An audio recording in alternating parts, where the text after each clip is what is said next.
1857 की क्रांति की आग जब अवध पहुंची तो अंग्रेजों के खिलाफ बगावत की अगुवाई और लखनऊ की देखरेख का जिम्मा बेगम हजरत महल ने ले लिया। उनकी अगुवाई में आम सिपाही से लेकर जमींदार भी अंग्रेजों के खिलाफ पूरे दमखम के साथ लड़े।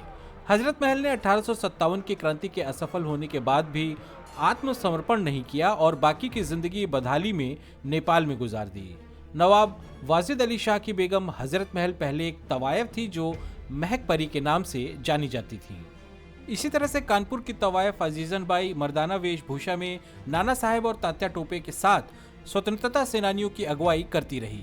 कानपुर में 1857 की आज़ादी की लड़ाई की गुप्त तैयारी का केंद्र बिंदु अजीजन का कोटा ही था। बाद में अंग्रेजों ने बेरहमी के साथ अजीजन बाई को मौत के घाट उतार दिया। एक समय था जब ब्रिटिश राज को हिंदुस्तान में सबसे ज्यादा टैक्स लाहौर के हीरा मंडी से कोलकाता के बऊ बाजार तक की तवायफों से मिलता था। तवायफी की ये रवायत अब खत्म हो चुकी है।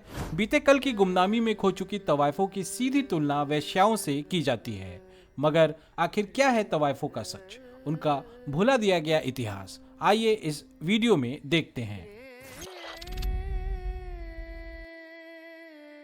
तवायफों को आज की पीढ़ी बॉलीवुड के आईने से ही जानती है, जैसे कि दिल से अच्छी मगर हालात की मारी तवायफ बेचारी, या फिर दुष्ट प्रवृत्ति की घर परिवार तोड़ने वाली चरित्रहीन तवायफ। मगर सच्चाई इन दो पराकाष्ठाओं के बीच में कहीं थी। एक स्ट्रांग और इंडिपेंडेंट महिला की परिकल्पना जो कि नाच गाने की कला में माहिर हो, व्यवहार कुशल और सुंदर भी हो, इसके साथ ही वो शक्तिशाली रसूखदारों के मनोरंजन का साधन भी हो, भारत में कोई नई नहीं है। स्वर्गलोक में देवताओं का मनोरंजन करने वाली और बड़ी बड़ी तपस्वियों की साधना तोड़ने वाली उर्वशी, रंभा और मेनका जैसी अप्सराओं का सबसे पहला जिक्र ऋग्वेद में मिलता है। यही नहीं बल्कि अप्सराओं की झलक चीन, कंबोडिया, इंडोनेशिया से लेकर जापान तक की संस्कृति और इतिहास में मिल जाती है। प्राचीन भारत में अप्सराओं की ये परिकल्पना नगरवधु और देवदासियों के रूप में हकीकत में बदल गई थी। वैशाली के आम्रपाली और मृच्छकटिकम नाटक की वसंत सेना जैसी नगरवधुएं भारत के इतिहास का सुंदर और अनूठा हिस्सा बन गई थीं। नगरवधु और देवदासियों के जैसे ही वियतनाम में हाट नुई, जापान में गीशा, कोरिया में किसेंग और चीन में गेजी महिलाएं हुआ करती थीं। नगरवधु और देवदासियों की ये परंपरा भारत में मुस्लिम सुल्तानों और मुगलों के दौर में तवायफी की रवायत में तब्दील हो गई। ये बात सही है कि ज्यादातर तवायफों को जबरन इस पेशे में ढकेला जाता था, मगर नगरवधु और तवायफें आज़ाद ख्याल और शानदार शख्सियत वाली प्रोग्रेसिव औरतों के इतिहास के कुछ पहले उदाहरणों में से एक थी। मुगल काल की तवायफों ने हिंदुस्तानी शास्त्रीय संगीत, ठुमरी, दादरा और कथक को नई ऊंचाइयां दी। इसके अलावा वे उस समय के समाज के लोगों के लिए तहजीब, शायरी और अदब की शिक्षिका भी थीं। लोगों का मनोरंजन करना और संभ्रांत घरों के लड़कों को अदब और तमीज सिखाना उनका मुख्य पेशा था। आम मान्यता के विपरीत तवायफों का अपने मेहमानों के साथ अंतरंग और शारीरिक संबंध काफी दुर्लभ हुआ करता था, और वो भी कंसेंट के साथ। आगे चलकर कई तवायफें नामी गिरामी सुल्तानों की बेगम भी बनी। चंदा बीवी और वजीरन बाई जैसी तवायफें अपनी शायरी के लिए भी मशहूर थीं। 18वीं से 19वीं सदी के बीच का समय तवायफी की परंपरा का गोल्डन पीरियड था। मुगल बादशाह मोहम्मद शाह रंगीला और अवध के नवाब वाजिद अली शाह तवायफी के सबसे बड़े मुरीद थे। इसके अलावा मिर्जा गालिब और मीर तकी मीर जैसे मशहूर शायर भी तवायफों के कोठों में अक्सर शिरकत किया करते थे। मगर फिर भारत में यूरोपियंस की दखलंदाजी बढ़ने लगी। यूरोपियंस के लिए तवायफ और कोठे अचरज के विषय थे। यूरोपियन समाज में पढ़ी लिखी सलीकेदार नर्तकियों की सत्ता के गलियारों में कोई मौजूदगी नहीं हुआ करती थी। वहां तो संभ्रांत परिवार की युवतियां लेडीज या फिर लेडीज इन वेटिंग हुआ करती थी, जो ज्यादातर रानियों या राजकुमारियों के साथ टोलियां बनाकर घूमती और रसूखदार पुरुषों और राजकुमारों को रिझाने की कोशिश किया करती थीं। इसके अलावा यूरोपीय महाद्वीप 15वीं शताब्दी से सेक्सुअली ट्रांसमिटेड सिफिलिस की महामारी से जूझ रहा था। 18वीं शताब्दी में तो हालात इतने खराब थे कि लंदन, पेरिस और वियना के 25 से 33% वयस्क इस बीमारी से संक्रमित थे।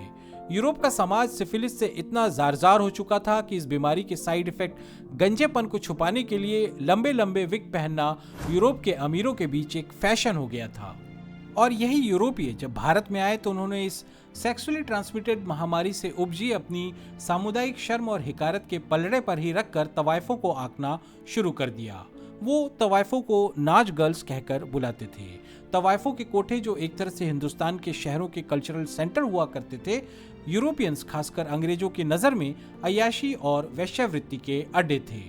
1857 की क्रांति के बाद अंग्रेजों ने भारत की सत्ता ब्रिटिश क्वीन विक्टोरिया के अधीन कर दी। इसके बाद एक सिस्टमेटिक तरीके से अंग्रेजों ने तवाइफों को हाशिए पर ढकेलने का काम किया। हिंदुस्तान की रियासतों के राजा और नवाब अब खुद ही अंग्रेजों के रहमो करम पर थे। नतीजन उन्होंने भी धीरे धीरे तवाइफों को संरक्षण देना बंद कर दिया था। 1864 के कंटेजियस डिजीजेस एक्ट के जरिए ब्रिटिश राज ने तवाइफों का रजिस्ट्रेशन और मेडिकल इंस्पेक्शन अनिवार्य कर दिया। व्यभिचार के आरोप लगाकर अंग्रेजी पुलिस कभी भी तवाइफों को हिरासत में ले सकती थी, उनके कोठों पर कभी भी छापा मारकर तलाशी ले सकती थी। ऐसे में समाज के सम्भ्रांत पुरुष जो तवाइफों के मेहमान हुआ करते थे, पुलिस के पचड़े से बचने के लिए तवाइफों के कोठों से दूरियां बनाने लगे। धीरे धीरे तवाइफों के आय के स्रोत कम होने लगे। रही सही कसर अंग्रेजी कैंटोनमेंट एक्ट ने पूरी कर दी, जिसके तहत अपने सैनिकों के मनोरंजन के लिए अंग्रेजी हुकूमत ने उन इलाकों को रेड लाइट एरिया बना दिया जहां तवाइफों के कोठे हुआ करते थे। इन सब का ये नतीजा हुआ कि धीरे धीरे तवाइफी की रवायत को वैश्यावृत्ति के अंधेरे गर्त ने निगल लिया।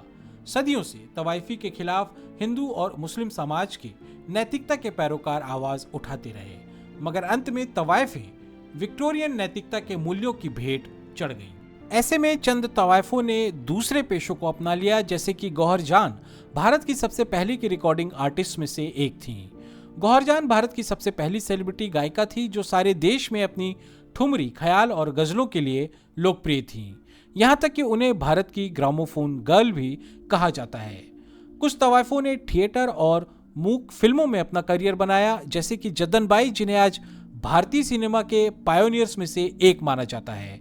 जद्दन बाई गायिका, म्यूजिक कंपोजर, अभिनेत्री और फिल्म प्रोड्यूसर तक भी थी। यही नहीं बल्कि वो मशहूर अदाकारा नरगिस की मां और बॉलीवुड के सुपरस्टार संजय दत्त की नानी भी थी। बहरहाल आजादी के बाद के भारतीय समाज में तवाइफों की कोई जगह नहीं थी। तवाइफों के कोठों पर हर रोज संगीत की महफिलें सजा करती थी, मगर अब लोगों के जीवन में गीत संगीत के मौके चंद अवसरों पर ही आते और कैबरे, डांस बार और लौंडिया नाच ने औरतों के नाचने गाने के रिवाज को और भी लांछनीय बनाने का ही काम किया। बॉलीवुड ने तवाइफों की कहानी को काफी हद तक भुनाया, मगर पाकीज़ा और उमराव जान जैसी कुछ फिल्मों को छोड़कर बाकी की बॉलीवुड फिल्मों में तवाइफों का कैरेक्टराइजेशन स्टीरियोटाइप से कुछ ज्यादा नहीं रहा। आज तवाइफों के कोठे या तो खंडहरों या फिर वैश्यावृत्ति के अड्डों में तब्दील हो चुके हैं। लोगों के मोबाइल स्क्रीन पर उंगलियों के इशारों पर हजारों नाचती गाती ठुमकती औरतों की वीडियोस उपलब्ध हैं। ऐसे में जरूरत सिर्फ इस बात की है कि इतिहास के पन्नों में तवाइफों पर जब भी नजर डाली जाए तो वो हिकारत के लिए नहीं बल्कि हमदर्दी के साथ हो। काला कबूतर चैनल सब्सक्राइब करें ताकि समसामयिक विषयों, विचार मंथन योग्य मुद्दों और रोचक तथ्यों पर बने हमारे वीडियोस आप तक पहुंचे जल्द से जल्द।